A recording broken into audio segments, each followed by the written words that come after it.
take a little bit of alcohol, we take a little bit of heroin, we take a little bit of cocaine, whatever, but we are pounding 21 teaspoons of this stuff through our body a day. Average cola is 12-ounce cola is 12. That's just a 12 ouncer. People are drinking a lot bigger than that. So anybody with any habit is doing 30, 40 teaspoons a day of this product through their body.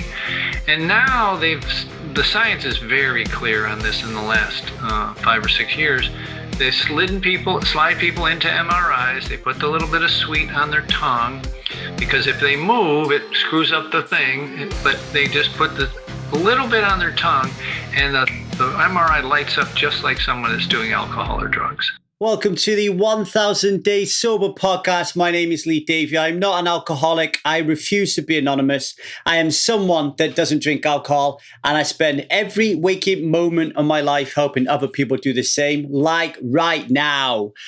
Okay, ladies and gentlemen, today we're going to be talking to Michael Collins. But before I do that, I just have a little bit of housekeeping. If you are listening to this podcast, then I assume that there is some aspect of your life that is bothering you when it comes to addiction, namely alcohol, okay? So the two things I want to share with you. Number one, we have a free challenge going on at the moment on how you can get to the root cause reason of why you're drinking alcohol. Super duper important. If you want to take that challenge, get over to www.1000daysober.com. You'll see it at the top of the page.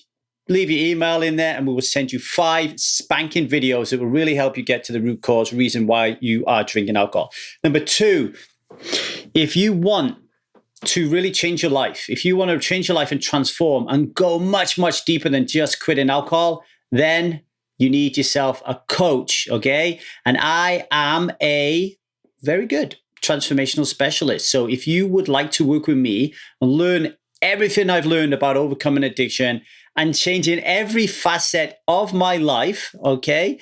And learn to live a conscious life, learn to deal with a divorce, learn to stave off another one, learning to communicate through conflict, learning to overcome addiction to sugar, cigarettes, alcohol, gambling, how to become a better father, how to start your own business, anything like that. You want to get involved and you want personal coaching, again, go over to 1000daysober.com and you'll find a way to do that. Or you just email me direct at 1kdaysober@gmail.com. All right.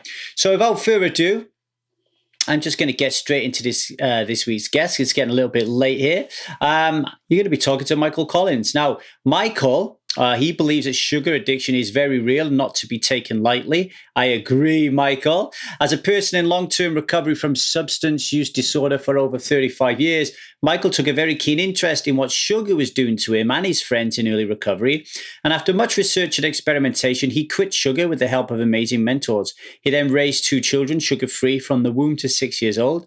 And as they grew, he rewrote the rules for sugar and kids in childhood. After a successful business career online selling software and information, Michael decided that what really made him happy was helping people with their addictions. He has written a book on sugar detox and addiction and developed an intensive online 30-day sugar freedom challenge. A firm believer in community support, he also has that covered as well. He is the founder of sugaraddiction.com and quitsugarsummit.com. And his book, The Last Resort Sugar Detox, has been read by hundreds of thousands of people. And he also has an online 30-day challenge, Sugar Freedom Challenge. 30-day challenge, Sugar Freedom Challenge. I don't know, something like that. Okay. So if you want to quit sugar, okay, then Michael is your man. Okay. I just said okay 5 times then, and I have no idea. Okay. All right. I'm going to shut up. Obviously, I'm tired. Leave you in the capable hands of Michael Collins.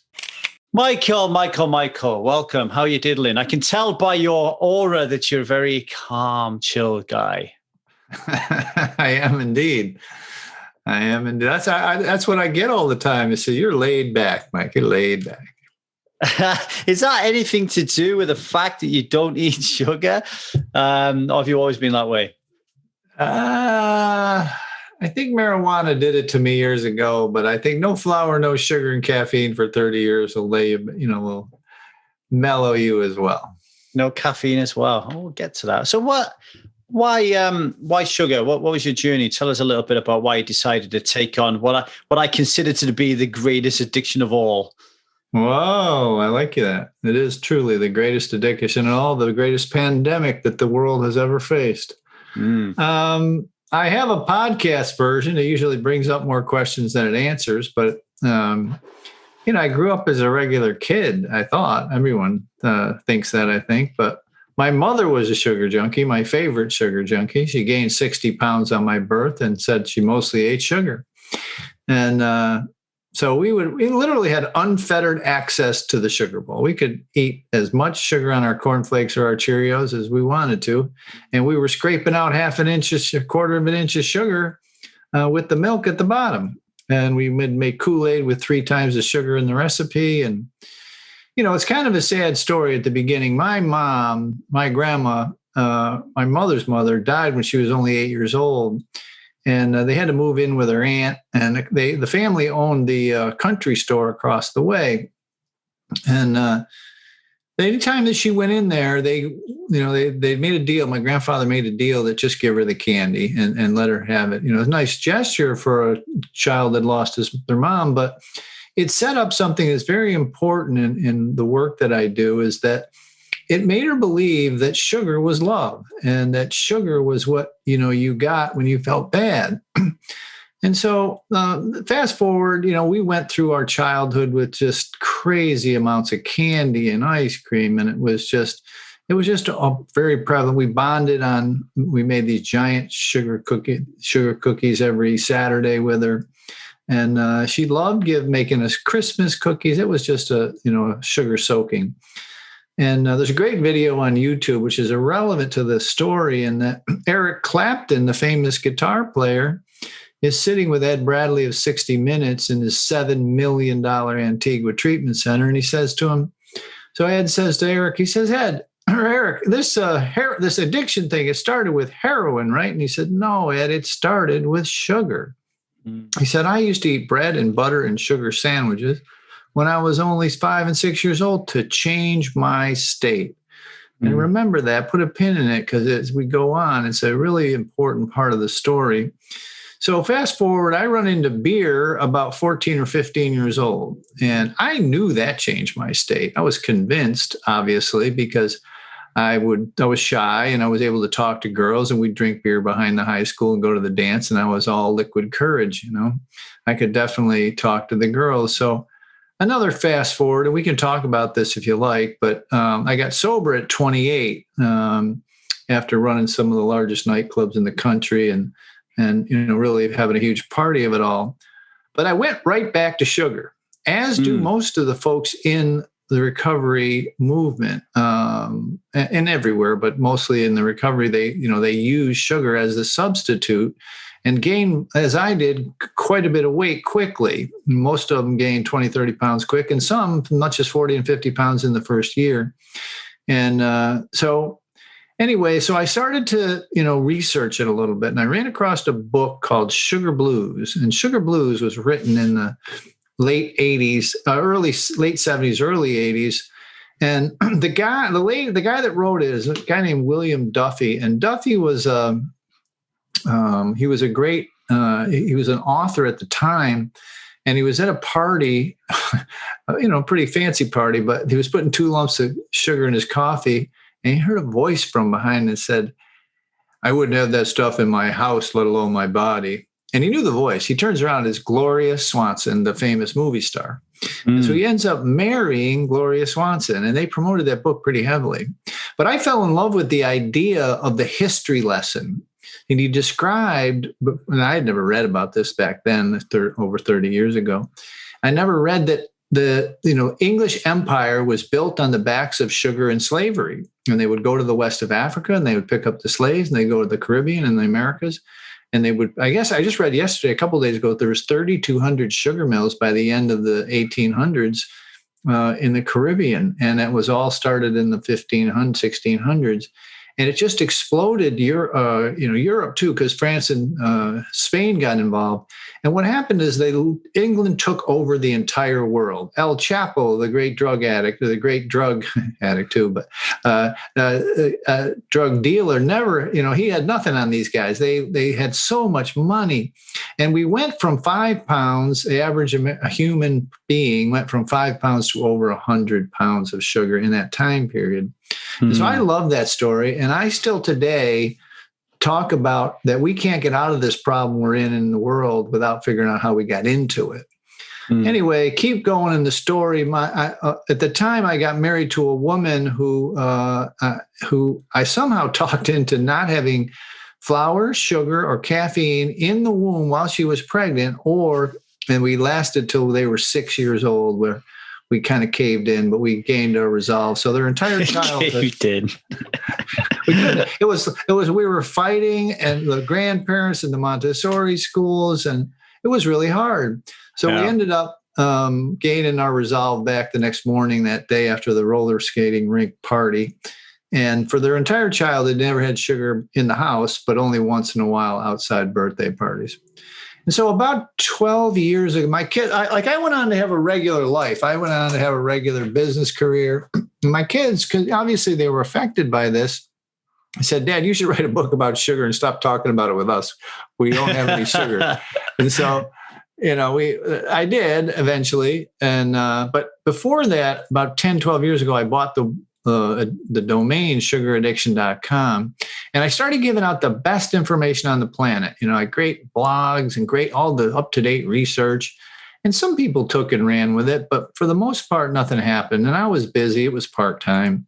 So about 3 or 4 years ago, I was semi-retired, and I went back into it, and I really started coaching, and I started growing these forums and these groups and these meetings, GoToMeeting before Zoom, and a lot of stuff. And eventually it just exploded, and has exploded over the last 3 or 4 years. And, we found that the answer was the groups and the community that we had built. The information is important, but you can get that on Google. And so that brings me up to date, as the sugar-free man. And that's the moniker they've given me, and I kind of adopted it. So that's how I got here. Well, thank you for the story, Michael. As somebody who's given up pretty much every main addiction you can think of, sugar was definitely the biggest one for me, most challenging. When did you? Can you remember the period when you thought you'd give it a shot, and what did you find difficult about it? Well, for me, I didn't have any help back then. I was newly sober, and the people in the recovery stuff would say, "Are you sober today?" I say, "Yeah."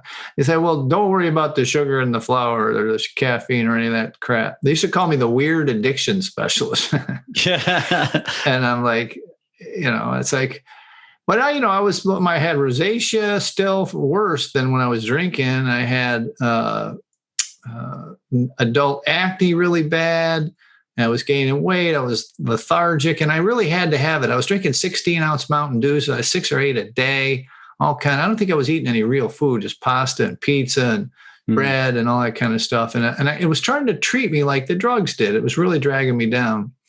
And I had a hard time. It took me, and I don't recommend this, but it took me probably 2 years. I tried to get off the caffeine first, and I finally did. And then I tried to get off the sugar second. Each one took me 6 months, like back and forth every day.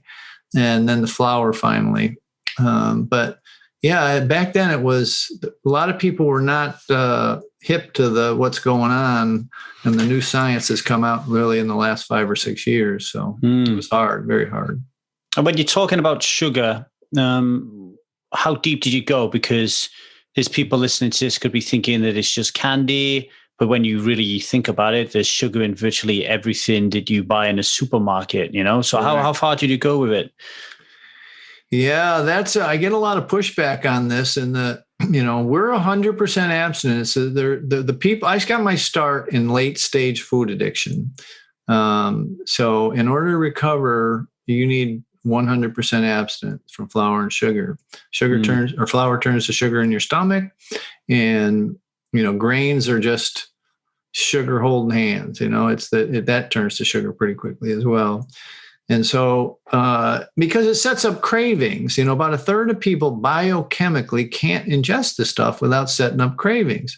And that's the problem. Those nasty cravings that people think they need the stuff.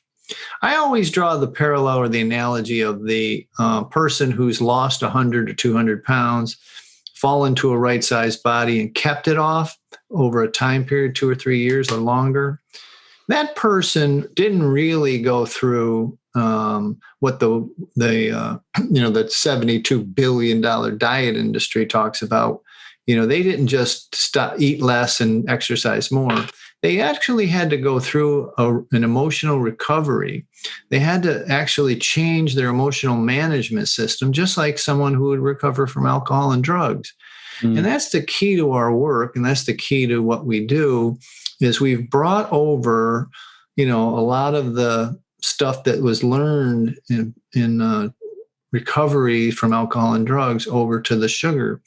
And the problem out there in the world is that people don't give it the respect that it deserves as a psychoactive drug or an emotional analgesic. And they don't, they kind of, I'm addicted to bread, I'm addicted to sugar, whatever. They think it's a joke. Until they talk, until they spend 5 minutes in my inbox or 5 minutes on my instant messenger, and they can see all the pain that's out there. And people have been, like I said, they're 100, 200 pounds overweight, losing limbs, going blind, and they still can't get off the sugar.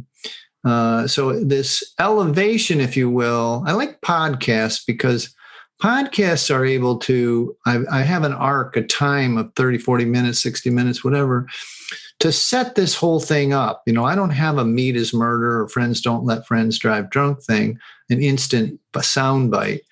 It takes a little bit of time to set it up for people to understand exactly why they can't quit. Because a lot of people want to. All diets say quit the white stuff. That's the core of every diet ever written. But people try, and statistics prove that even people that lose a lot of weight, the CDC did a study on The Biggest Loser, and there's a lot of university studies where people will lose a large amount of weight but gain it all back in the first year. And they gain it all back simply because they don't understand what's happening to them emotionally and in their brain chemical reward system, dopamine, serotonin, norepinephrine, GABA. So I hijacked your question a little bit there, but your podcast, but I'll get off my soapbox. But it's true. I mean, it really is a little bit deeper than people know. Keep going on that vein. Talk a little bit more about the emotional side of it and the neurochemical side of it, if you would. Yeah, no, I'd be happy to. Thank you. It really is the dopamine, serotonin, norepinephrine, GABA. Even your adrenals and your endorphins are hijacked by this drug. And the big one, oxytocin, the bonding chemical, they're all in some way, your adrenal glands, everything is kind of hijacked by this product. Now, we take a little bit of alcohol, we take a little bit of heroin, we take a little bit of cocaine, whatever, but we are pounding 21 teaspoons of this stuff through our body a day. An average cola is 12-ounce cola is 12. That's just a 12 ounce, or people are drinking a lot bigger than that. So anybody with any habit is doing 30, 40 teaspoons a day of this product through their body. And now the science is very clear on this in the last 5 or 6 years.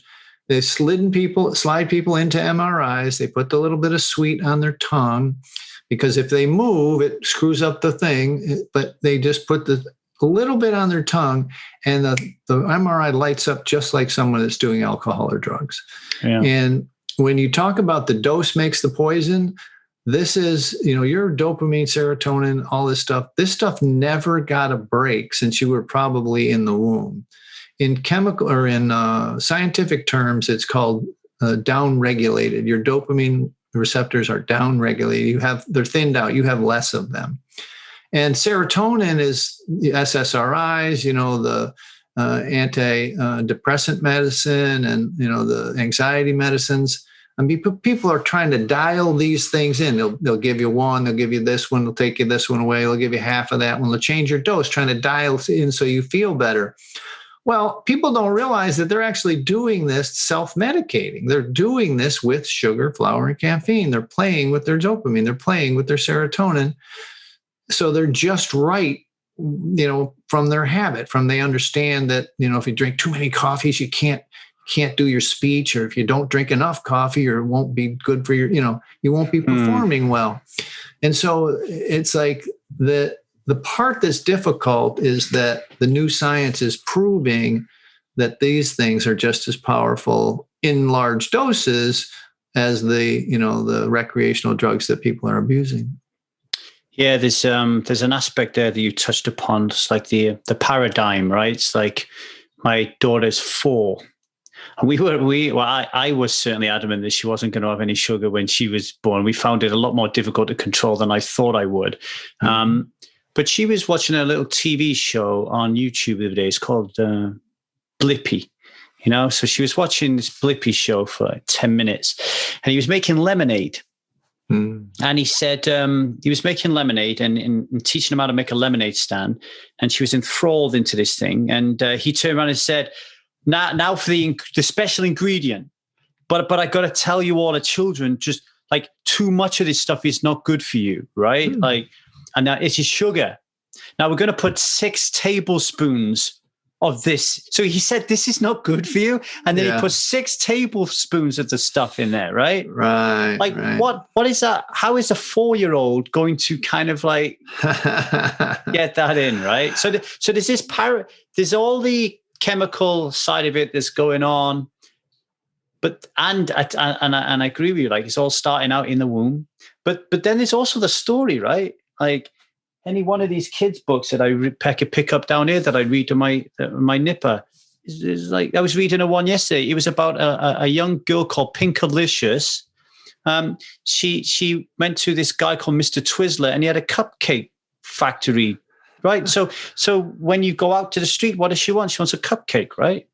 Right. And then if she goes to, I remember she went to a party, and it was like an Alice in Wonderland tea party.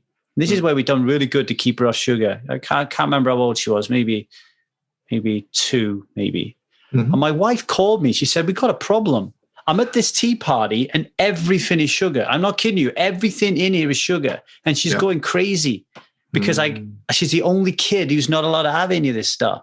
Wow. So I just said, well, let her have some. We'll see where it goes. And boom, now we're always got problems. We're always trying to get decent stuff, which is keeping the cravings. I want to ask you on that, actually. So, but first, talk about the story and almost like the system of life, which is propagating this belief that it is normal, it's the most pleasurable thing in the world, and how addictive is that? Wow, I mean, you're hitting one of the core tenets of our program on the head. And yes, we have the physical, and yes, you have the behavioral, and yes, you have the emotional, but it's really the cultural that's the difficult part, because this stuff has been ingrained from birth to death for 300 years. There's no one alive, not even close to alive generationally, who remembers a life where we all ate whole foods and that sugar was a spice that was very expensive and used very moderately, because over the 300 years, it's been ingrained in us culturally, where now you can give this product to a 1-year-old with no legal, moral, or ethical ramifications. And it's just been a problem. What you're describing is exactly what I went through. I raised 2 sugar-free kids 31 years ago now. Wow, that's a long time ago, actually. And we fought everyone, the Montessori schools, the regular schools, the grandparents, the friends' parents, everybody thought we were depriving them, right? And we didn't give in for 6 years. It was hard as hell, but we didn't give in.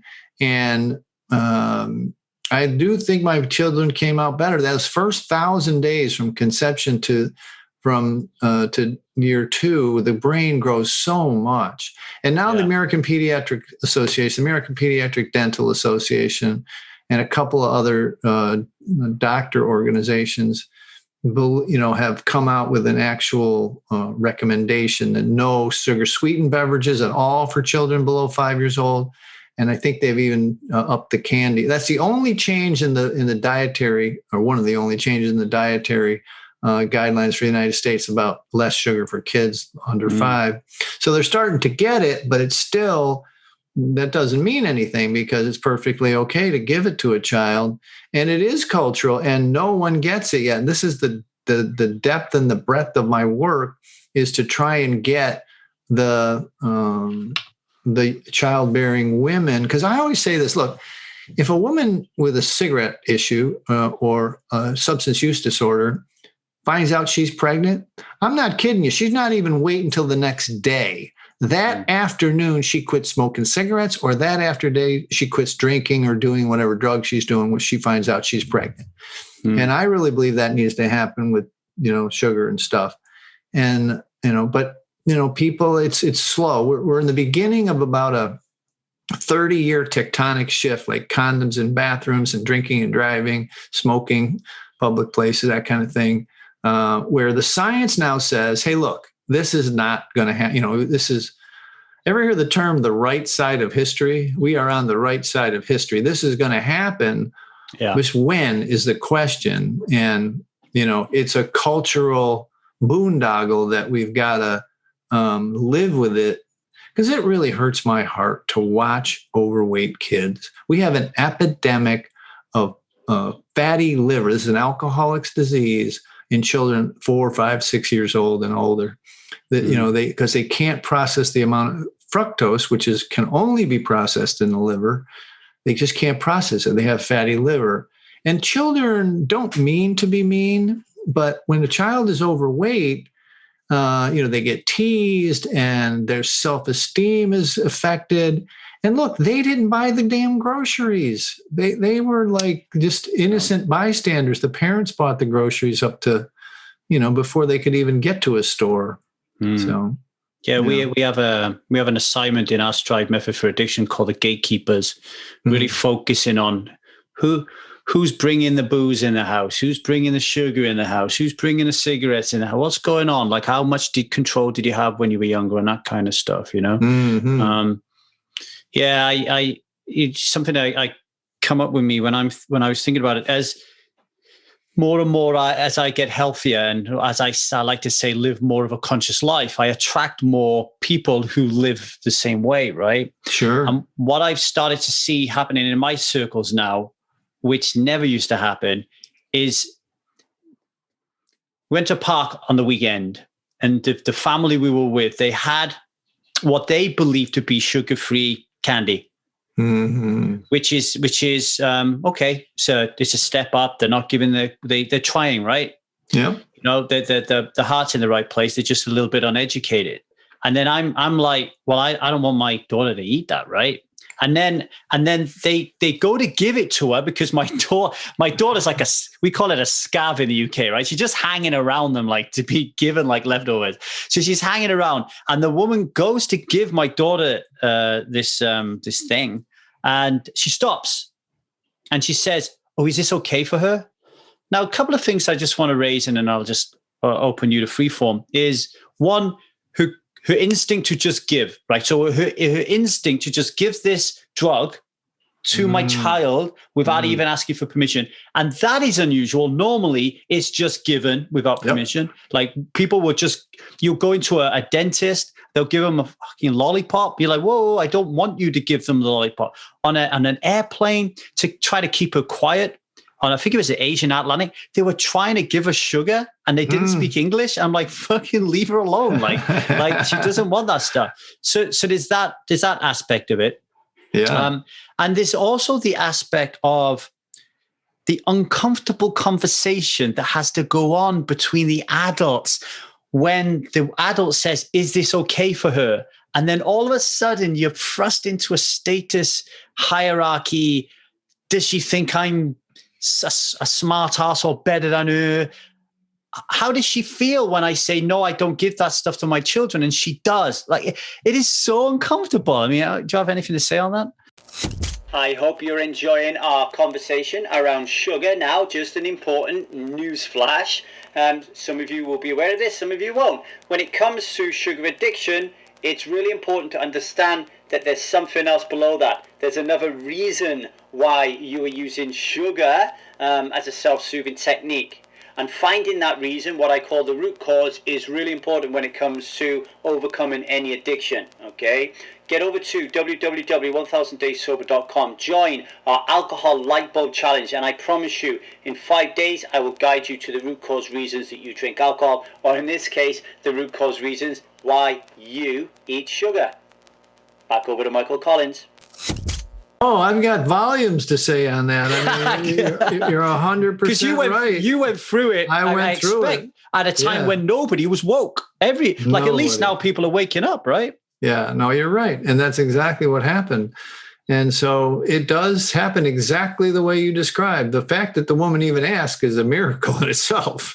Yeah.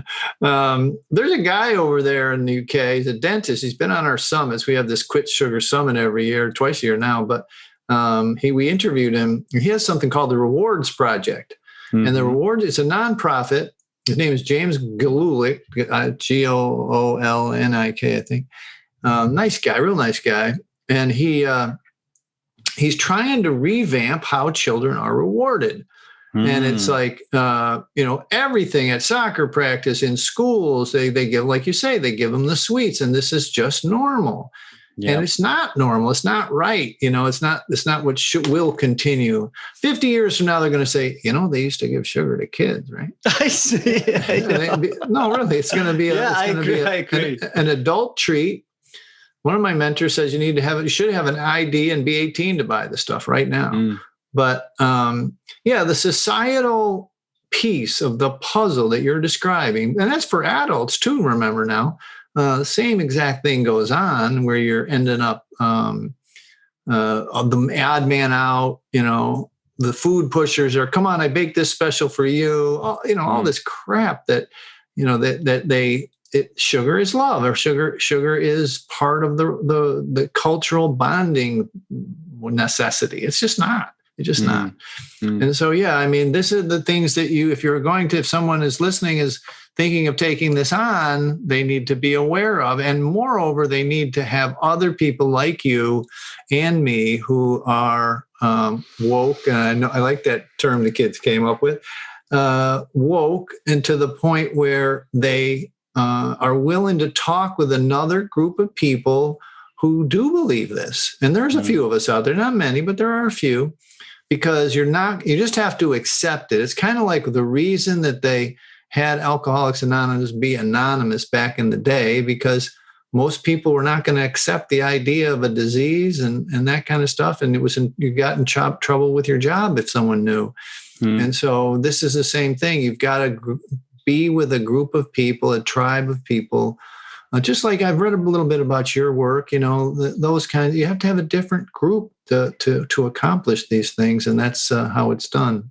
It gives you the confidence to practice this new way of being, this new way of talking.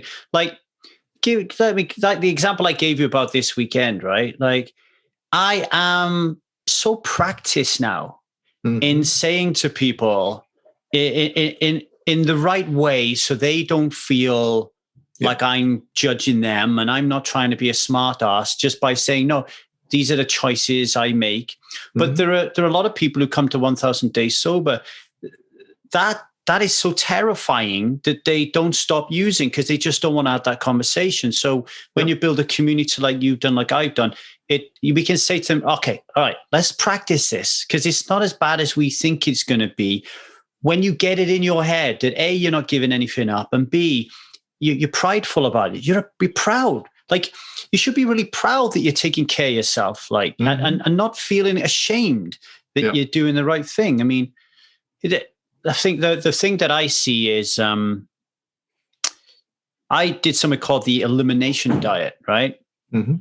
Where I just took, and I'm vegan, so it was really challenging. I'd already given up sugar anyway, but in terms of what I perceive sugar to be, right? But then I took everything out because I was still getting inflammation. So I ended up, the only protein sources that I was eating was tempeh, split peas, and mung beans, right? So that was my only protein sources outside of things like artichokes, and I couldn't eat peanut butter, like almond butter. And I felt $1 million, right? I felt $1 million. I felt physically, mentally, and spiritually the best I'd ever felt in my life. And I was, I'm 46 now. So when did I do this? Maybe 44. But when I describe to people how I'm feeling, so cool, like I don't have to put too much energy into what I'm eating because I can only eat a certain number of things. People are horrified, Mike. They look at me and they're like, what a fucking terrible life you must have. Like, I feel really sorry for you. You must be really horrible for you that you can't have X, Y, Z. And I'm like, no. And I think part of the problem, and what you think, is that people have become so sick that their level of homeostasis, or what they believe to be their fifth gear, right? It's actually their first gear, but they have no idea that they're stuck in first gear. They might even be able to run like 5 miles a day, right? Right. But they could run a freaking marathon. They just don't understand it because they're not been in that situation. Oh man, I couldn't agree more. One of the most prevalent comments I get after 90 days of abstinence is, I didn't know I could feel this good. And you probably get that a lot too. I just didn't know I could feel this good. And people get scared. I mean, they call it a pink cloud. They just have never felt this physically good before. Now, the emotional stuff, there's still a little bit of a wrestling match. And, you've got to learn how to do that with other methods, whether it's walking or running, yoga, making love, getting a hug, getting a massage, done a lot of self-care stuff.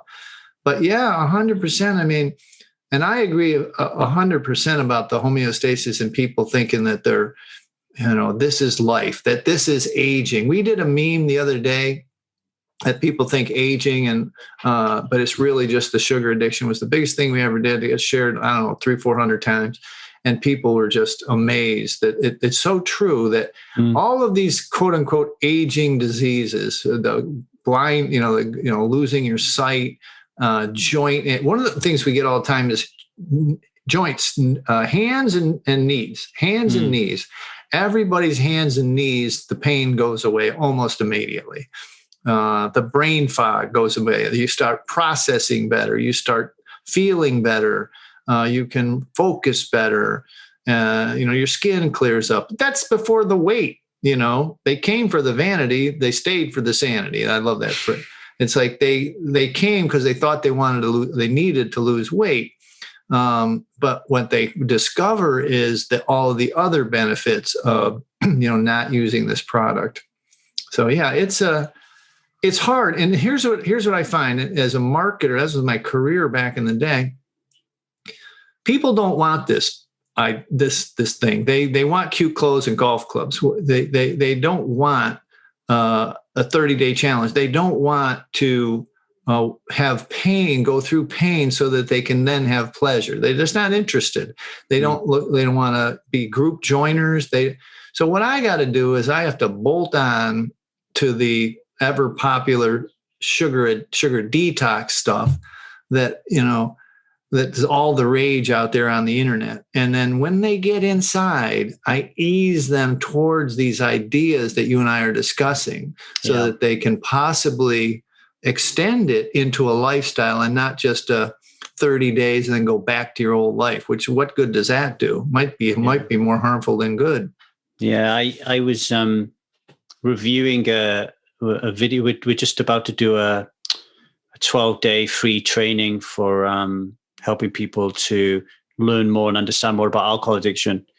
And I was just reviewing the video. Like I sent them off to an editor to play around with them. And I was just watching it this morning. And I said, the problem with most stuff you find out there is they're trying to sell to you a quick fix because they know that you won't buy into anything else. Right. It's like it's a short-term solution for a real long-term problem because really nobody's interested in giving up drinking alcohol forever. No, even someone said to me the other day, 1,000 days sober, like, oof. And I'm like, yeah, well, I created that on purpose because we're serious. Like, I could have called it a lifetime sober, but 1,000 days was more exciting. So I'm the same as you. I'm caught between that something tugging at my moral strings, whilst at the same time going, no, Lee, but if you just get them in the door, you'll be able to help them see the light. You'll be able to help them understand and find their own power and their own unused resources, and they'll be able to smash this thing. I mean,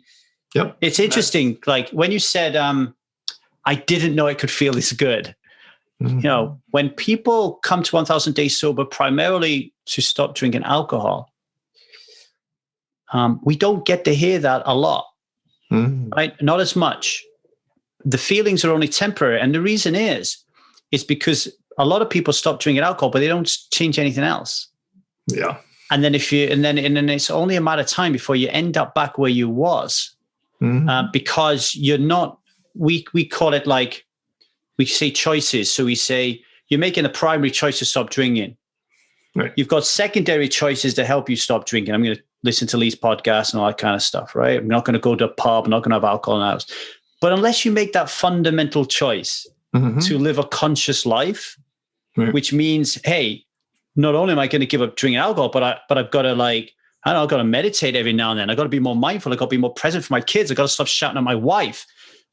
And when you start to work on this stuff, you realize that there's a massive link between what you're putting in your body and what you're spewing out in terms of how you lose your shit, how you can't deal with your emotions. It's like, and what was it that someone said to me the other day, which was amazing? There's so much of the world that we don't even know that we don't know it.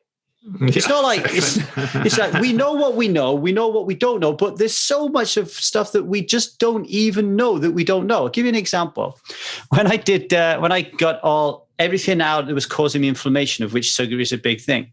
Let's go back a bit. So as I'm getting older, I'm 46 now, right? So as you get older, what do I associate with older age? I pee a lot at night, right? Starting to get a bit of gray hair. But here's one thing that definitely happened to me. I started to pee myself.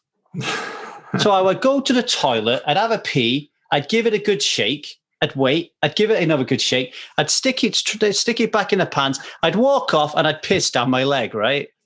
And I'd be thinking, what the fuck, I did this elimination diet and it stopped. Yep. And I spoke to the doctor. He said that will be inflammation. Now, who on earth would ever think that stopping eating sugar would stop you pissing your pants? Well, it's one of the main symptoms of diabetes, and prediabetes is frequent urination. Ah, okay. Yep, absolutely. That's one of the symptoms, and it'll definitely cause it. And that's sleeping through the night without peeing is like one of the biggest benefits people ever get. They just love that shit. They love it. Yeah, especially when you're sharing a bed with a 4-year-old like I am. Then it becomes even more important. Talk a little bit about cravings, because how do you help people deal with the cravings? What's your secret sauce? Yeah, the cravings are an interesting beast. It's I like to say people are not really craving sugar; they're craving a dopamine hit.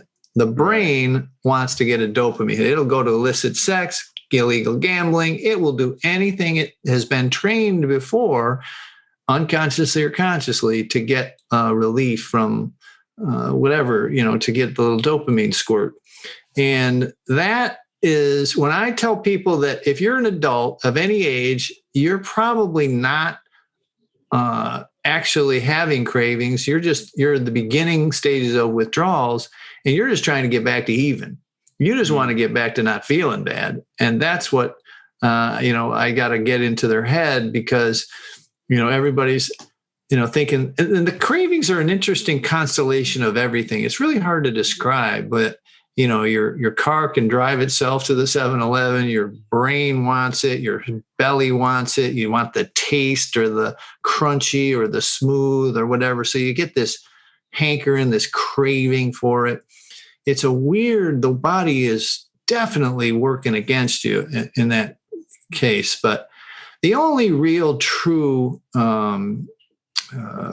solution is abstinence, because physically the cravings go almost to zero after 30 days. If you don't have it in your body, you don't have it.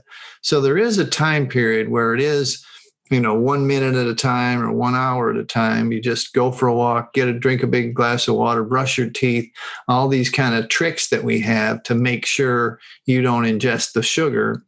And once you get, through if you're an adult of any habit size at all, in the days 2 to 6 or 7, you're going to be incapacitated if you try and do flour, sugar, and caffeine at the same time.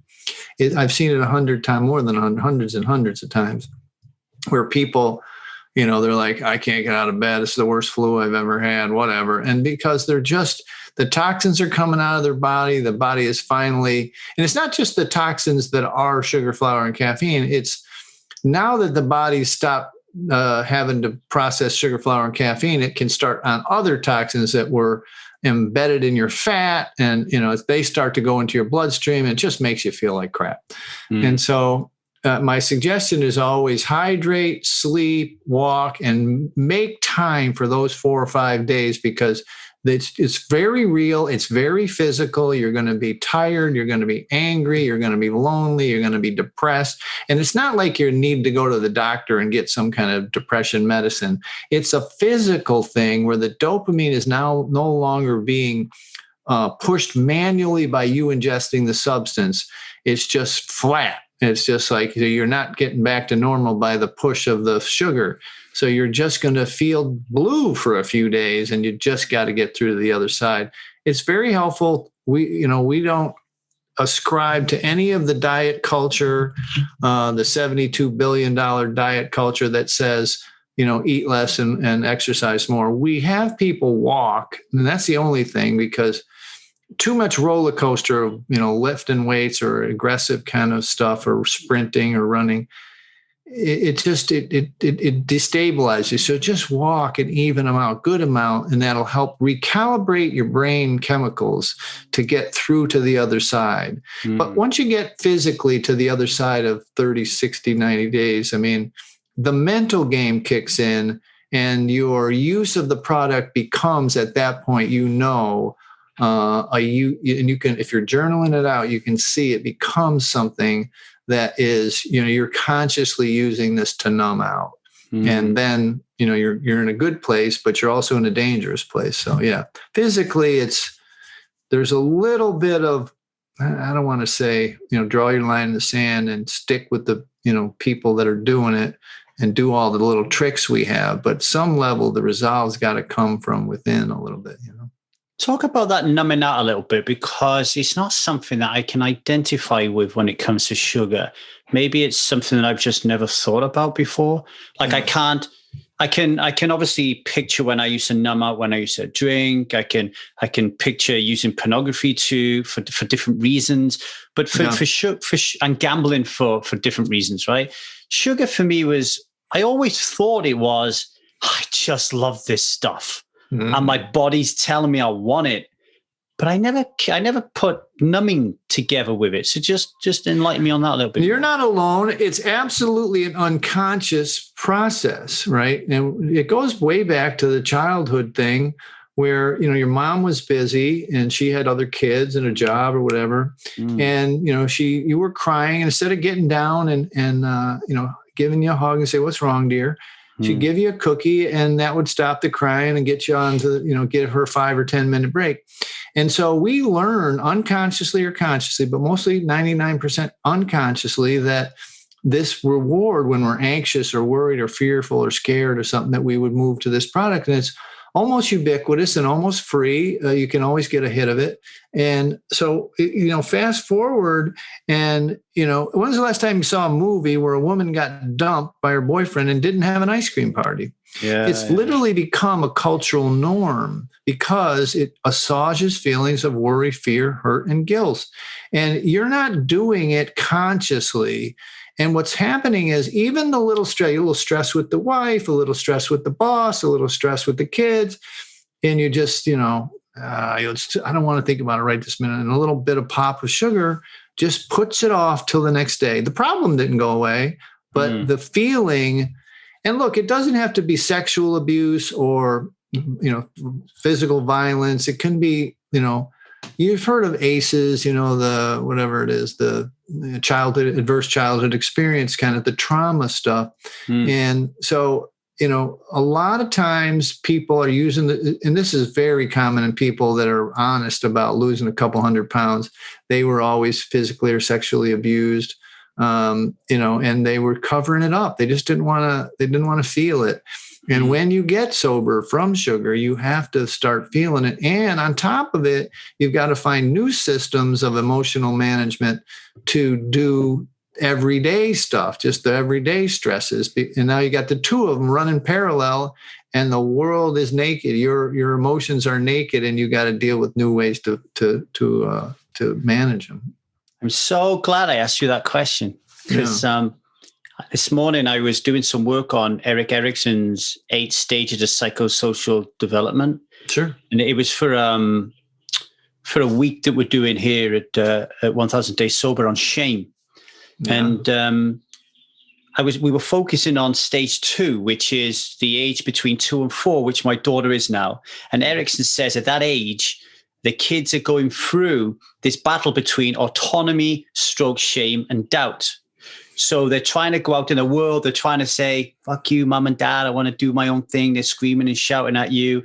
They're sticking their fingers up holes they shouldn't be sticking up, and they're playing with things that they shouldn't be playing with. And how you deal with them as an adult, like if my daughter's playing around with herself and I'm like stop playing with yourself, right? And I shame her, then she could develop toxic shame. As opposed to when I was younger, I remember really talking very openly to my mom about my genitalia, that kind of thing. So I developed healthy shame, right? So what Erikson is saying is at these different stages of life, you either almost get your psychological badge and it enables you to evolve into the next stage as a more whole adult or a child, or you fail and you don't get your kind of badge and you end up, you didn't really move into the next stage fully formed. And that could be a lot to do with your caregivers. I never thought, but now I am, that our personality traits are almost like you can call it your false self is being created through safety mechanisms to keep you safe. So if my mom and dad are not here, they've abandoned me, I'm going to scream and shout as a way to keep me safe because I don't want to be alone. I'm now thinking, as you were talking, the sugar falls into the same category, like you say, that at some point when we were younger, almost like when we were experiencing high emotions, sugar was used as a way to soothe those emotions.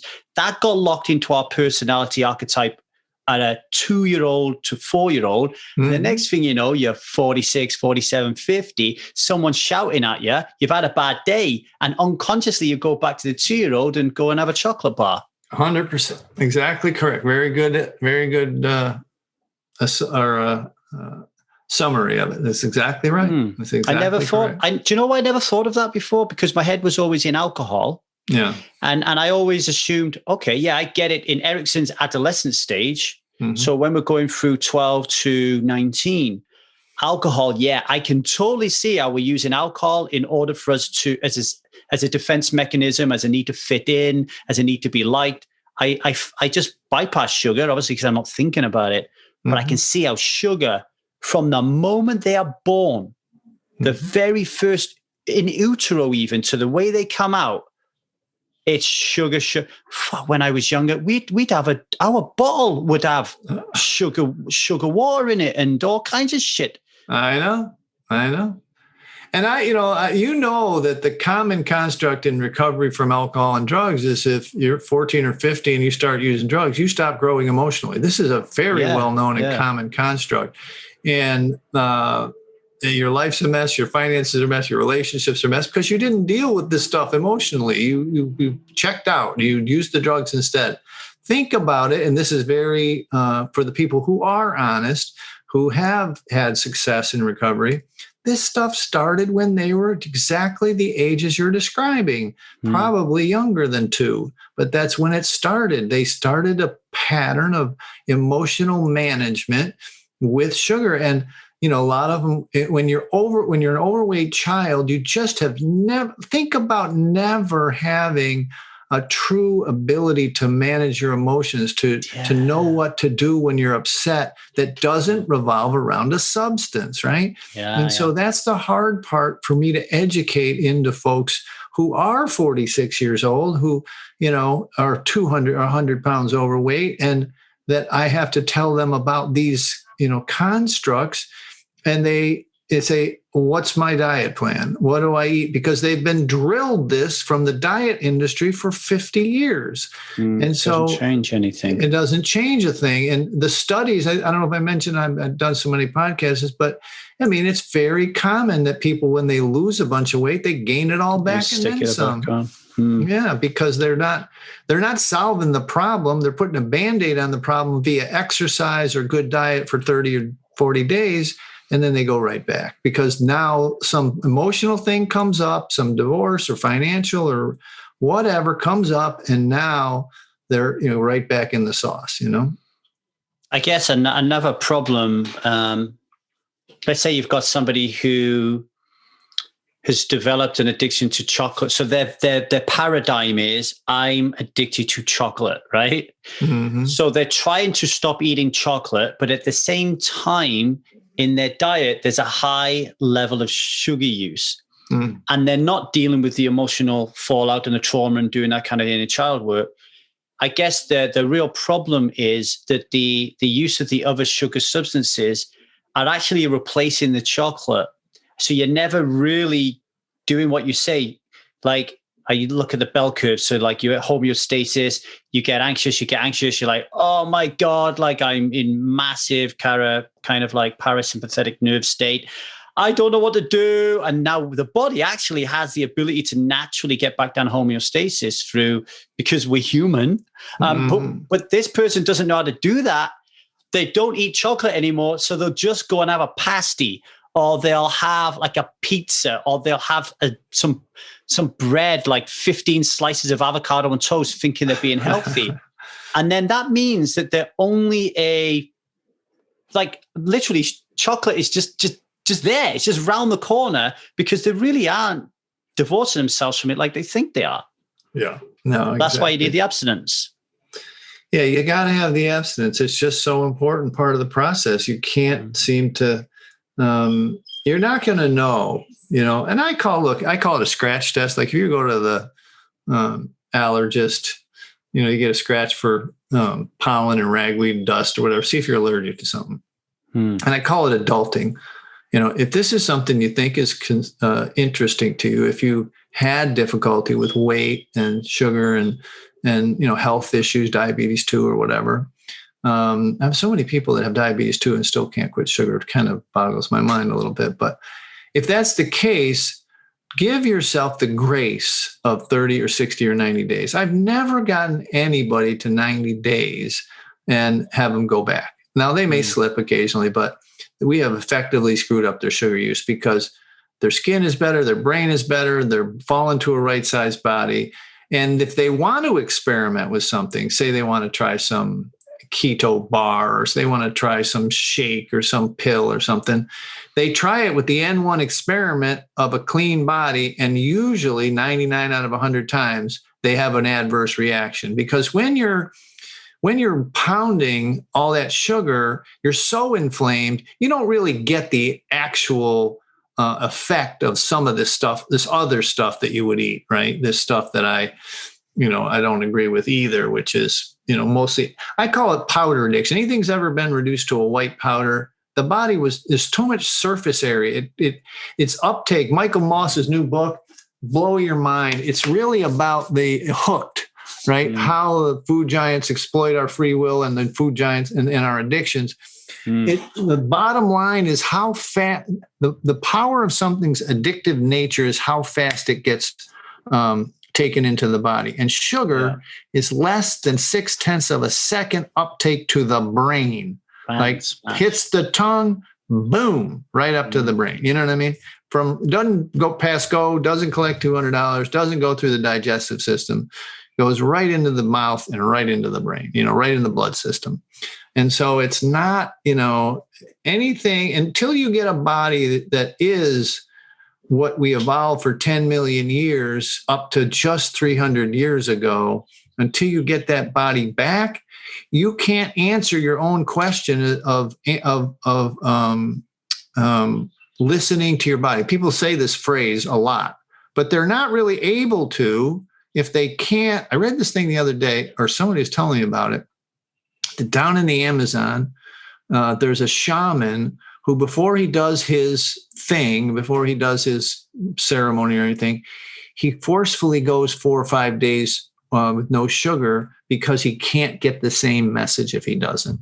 And This is like a perfect example of, of someone who's in tune with their body and they know what's going on. You know what I mean? And this is, most people don't have that awareness because they're so inflamed from this toxin. Well, Michael, it's been fascinating having you on. My brain is kind of like going at the moment. I just remembered, like, my granddad, he's passed now. He had one of these old cine cameras, right? Like so there's footage of me when I was a kid. There's not many photos, but there's a few videos of me, my dummy in my mouth, running around his sweet shop. And they always used to give, I could have whatever I wanted because I was spoiled. And I'm now just talking to you, connecting the sugar and the soothing. A safety mechanism. So I'm going to explore that because I'm due a chat with my mom about my childhood. So I'm going to slip the sugar conversation in there. Ask her how many pounds she gained. My mom gained 60 pounds on a 105-pound frame. So ask her. It'll give you an indication. It really, like I said, I raised my kids no sugar, and it made a difference. It does make a difference. And I think I really genuinely believe that I don't blame my mother or anything. It was the culture, but, shortchanged in the dopamine department. I think I was down-regulated before I came out of the womb. Yeah. My dopamine. And so it takes me, like now today, with a healthy diet and good sleep and good water, if I don't walk after 2 or 3 days, I'm like, I can feel it. Like I'm not steady. I've got to get back. And I can feel, even when I don't really work hard or run or anything, I can feel calm. I feel that, 2 or 3 mile walk, what it does for me. And then that'll last for a day and a half or two, Well, Michael, you're very, very knowledgeable about your subject matter, which is really, really important.